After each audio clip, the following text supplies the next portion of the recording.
ada komunikasi yang baik, tidak pernah duduk di satu honai. Akibatnya saya melihat berdampak sekali di semua bidang. Sebagai wakil rakyat di Papua, Provinsi Papua Pegunungan ini, saya berharap kepada Bapak Gubernur dan Wakil Gubernur harus duduk di satu honai bersama-sama dan bicarakan kepentingan rakyat Papua Pegunungan. Karena pemimpin saja justru tidak bisa jadi satu, apalagi nanti rakyat di bawah. Berdampak sekali, sangat jelas kita lihat. Banyak kekacauan yang terjadi di Provinsi Papua Pegunungan, khususnya di Kota Wamena ini. Jadi saya mohon dengan hormat Pak Gubernur dan Wakil Gubernur, mungkin dalam waktu dekat bisa diatur baik, hubungan komunikasi antara Gubernur dan Wakil Gubernur harus disatukan. Itu yang pertama. Dan yang berikut, dalam pembagian OPD saya melihat dia berdampak juga karena semua diatur oleh satu pintu saja, hanya Pak Gubernur saja yang mengatur. Wakil Gubernur sama sekali tidak dilibatkan. Jadi berjalan provinsi ini saya melihat betul-betul berjalan sepihak. Hanya Gubernur punya orang-orang saja, dari OPD sampai bahkan sampai kami di Sekwan.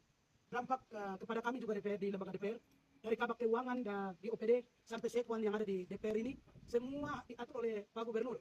Akibatnya semua diatur satu pintu dan akibatnya kami DPR pun mengalami kesulitan dalam hal keuangan karena diatur oleh satu jalur. Sehingga dalam hal ini saya mau sampaikan dengan tegas kepada Pak Gubernur, mohon bila perlu tegaskan kepada Kabak Keuangan Provinsi Papua Pegunungan bila perlu diganti. Saya melihat banyak kegagalan yang sedang dia lakukan dan juga kesekalian dewan yang ada di Provinsi Papua Pegunungan.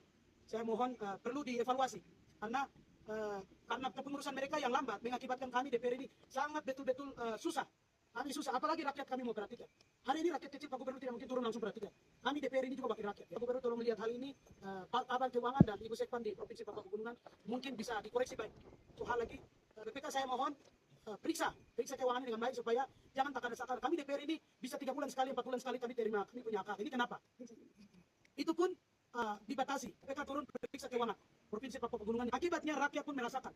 Kami pun sebagai wakil rakyat pun merasakan. Pak Gubernur tolong perhatikan hal ini, jangan anggap sepele, tolong lihat hal ini. Satu hal penting lagi saya mau sampaikan di sini bahwa pembangunan Provinsi Papua Pegunungan tidak berjalan baik.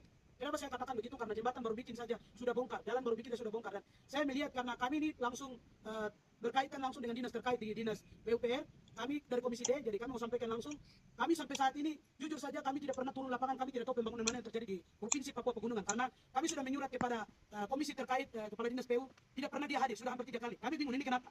Dan saya sudah cek tentang pembangunan yang terjadi ini hanya ada 1-2 CV saja yang sedang kerja, tidak dilibatkan oleh anak-anak asli putra daerah yang punya CV yang ada di Kota Wamena sini, yang ada di Papua Pegunungan. Saya sangat sedih.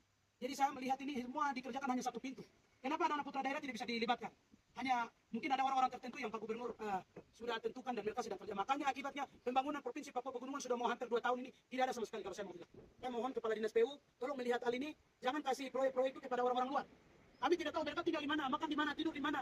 Jelas mereka akan datang ke Papua Pegunungan, bangun Papua Pegunungan ini asal-asal. Kepala Dinas PU kasih proyek-proyek itu kepada anak-anak daerah, anak-anak putra daerah. Kasih mereka kerja, mereka akan kerja dengan mereka punya hati. Begitu, dan kami siap kawal. Terima kasih, Tuhan Yesus memberkati, Shalom.